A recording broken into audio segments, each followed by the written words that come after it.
Hello বন্ধুরা, আজকে আবার একটা ভিডিও নিয়ে আমি হাজির হয়েছি।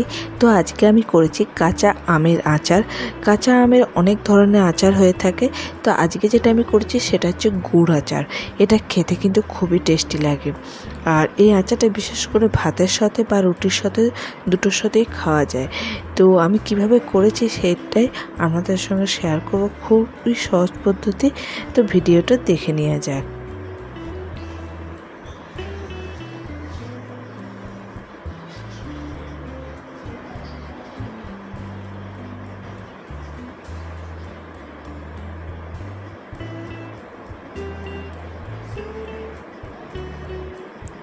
তো এখানে আমি দুটো কাঁচা আম নিয়েছি। এই দুটো কাঁচা আম মিলে 800 গ্রাম আছে আমার। তো এই আম দুটো প্রথমে আমি ছালগুলো ছাড়িয়ে নিয়ে কেটে নেব।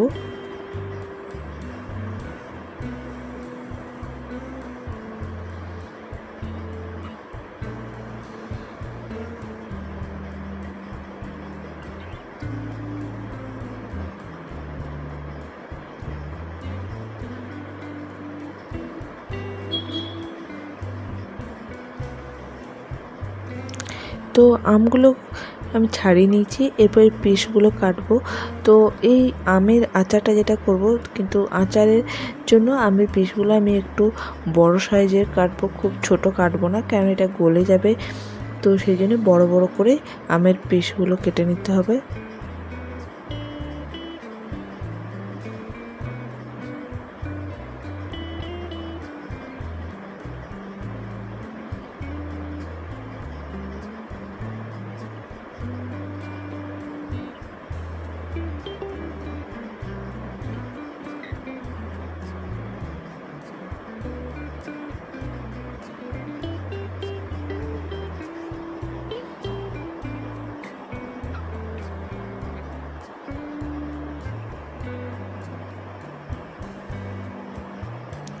তো আমের যে আঁটিটা থাকে সেটা অনেকে হয়তো ইউজ করে না আচারে, কিন্তু আমি করে থাকি, আমার খেতেও ভালো লাগে।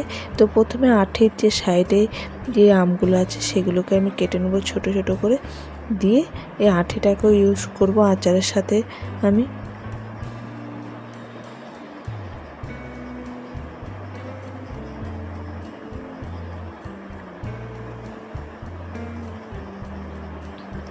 তো সমস্ত আমগুলো কেটে নিয়েছি। এরপর এগুলোকে খুব ভালো করে ধুয়ে জল ঝরতে দিয়ে দেবো। তো ধুয়ে নিয়েছি। তো এরকম একটা ছোট বাটির ওপর, এরকম ছাঁকনির উপর আমি এই আমগুলোকে যে ধুয়েছি সেই আমগুলোকে রেখে দেবো, কেননা আমের থেকে যে জলটা গায়ে লেগে থাকবে সেই জলটা যাতে ঝরে যায়, শুকনো হয়ে যায়। অন্যদিকে আমি কড়াইয়ে দিয়ে দেবো 4টে শুকনো লঙ্কা। ঝালটা আপনারা কম বেশিও করতে পারেন। তো আমি এখানে 4টে শুকনো লঙ্কা দিয়েছি, আর 2 চামচ দিয়েছি 5 ফোড়ন দিয়ে এগুলোকে একটু ড্রাই রোস্ট করে নেবো শুকনো খোলায়।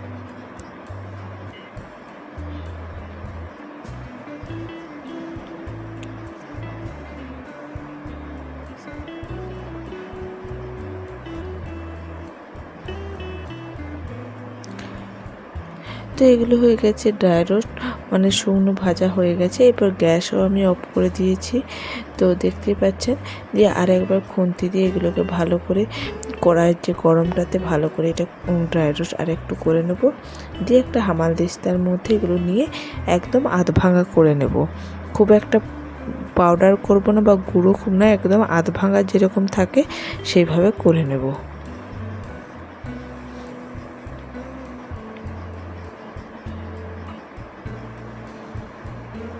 তো এইভাবে আধ ভাঙা করে নিয়েছি। তো এরপর ওই কড়াইয়ে আমি দেবো 3 চামচের মতো সর্ষের তেল। যে কোনো আচার বেশিরভাগ দেবেন সর্ষের তেলে হয়ে থাকে। তো আমি এখানে সর্ষের তেল ইউজ করছি। তেলে খুব ভালো করে গরম করে নেব। গরম হয়ে গেলে কেটে রাখা যে আমগুলো সেগুলো আমি দিয়ে দেবো। আর এতে এরপর আমি দেবো লবণ। লবণের পরিমাণটা একটু বেশি লাগে আচারে। তো এখানে আমি 8 টিস্পুনের মতন লবণ দিয়েছি।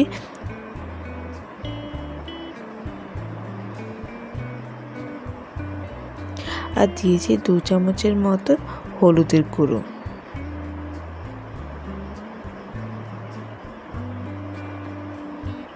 দিয়ে সমস্ত কিছুকে আমি মিশিয়ে নেব নুন আর হলুদটা আমের সাথে। আর এটাকে হাই ফ্লেমে 1 থেকে 2 মিনিটের মতন একটু ভেজে নেব।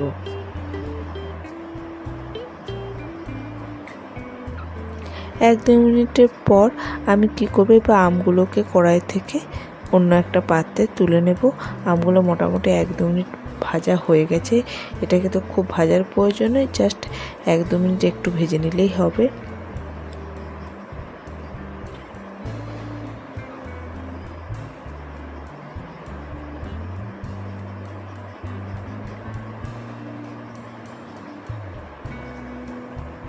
তো আমগুলো তুলে নিয়েছি। এবার ওই কড়াইয়ে আমি দিয়ে দিয়েছি 500 গ্রামের মতন গুড় পাউডার, আর এতে দেব 1 কাপের মতন জল, যাতে গুড়টা খুব ভালো করে গলে যায় আর কড়াই যাতে লেগে বা পুড়ে না যায়, সেই জন্য জলটা ইউজ করছি। দিয়ে এটাকে আমি ভালো করে খুন্তির সাহায্যে জল আর গুড়টাকে মিশিয়ে নেব। দিয়ে এটাকে হাই ফ্লেমে ফুটিয়ে নেব প্রথমে। তো দেখতেই পাচ্ছেন ফুটে উঠেছে গুড়টা। এরপর এতে আমি দিয়ে দেবো আমগুলো।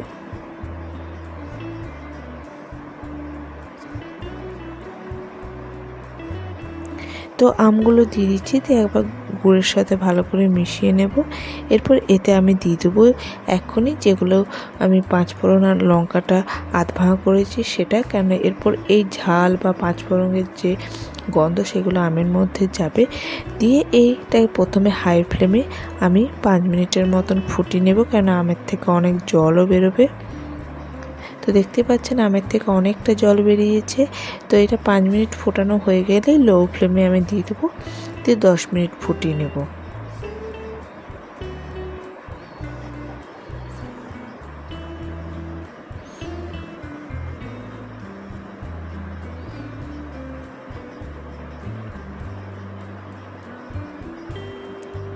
তো এখন আমি যেহেতু আমটা খুব ভালো করে ফুটে গেছে, এবার লো ফ্লেমে দিয়ে আরও 10 মিনিট ফুটাবো, যাতে জলটা আরেকটু কমে যায়, আমটা আর একটু মানে সেদ্ধ মতন হয়ে যায়। খুব একটা তো জল মারবো না, কারণ এটা রোদে আচার রোদে ভালো হয়।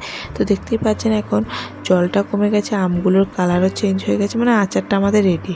এরপরে একটা আমি কাঁচের জার নিয়ে নিয়েছি, জারটাকে খুব ভালো করে ধুয়ে শুকনো করে নিয়েছি। এরপর এই আচারটা ঠান্ডা হয়ে যাওয়ার পর তারপর আমি এটা এই জারের মধ্যে ঢেলে দেব।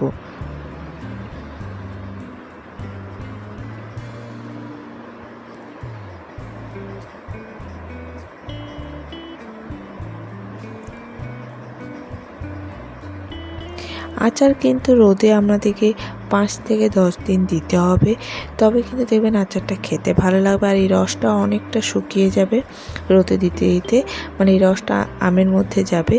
তো পুরো আচারটা আমি জারের মধ্যে নিয়ে নিয়েছি, আর যে গুড়ের বা আমের যে রসটা বেরিয়েছিল সেটাও পুরোপুরি দিয়ে দিয়েছি ওই যে কাঁচের শিশি তার মধ্যে। এরপর আমি একটা সুতির কাপড় নিয়ে আচারের মুখটা এইভাবে বেঁধে দেবো, দিয়ে আমি এটা রোদে দিয়ে দেবো। 5-10 দিন দিতে হবে কন্টিনিউ, দেখবেন তাহলে আচারটা খারাপও হবে না, অনেক দিন থাকবে, আর খেতেও কিন্তু খুবই টেস্টি হবে। তো আমার মতন এই আচারটা আপনারা একবার করে দেখতেই পারেন। তো আমার ভিডিও কেমন লাগলো অবশ্যই লাইক, শেয়ার এবং সাবস্ক্রাইব করতে ভুলবেন না। তো ভিডিওটা আমি এখানে শেষ করছি। ধন্যবাদ।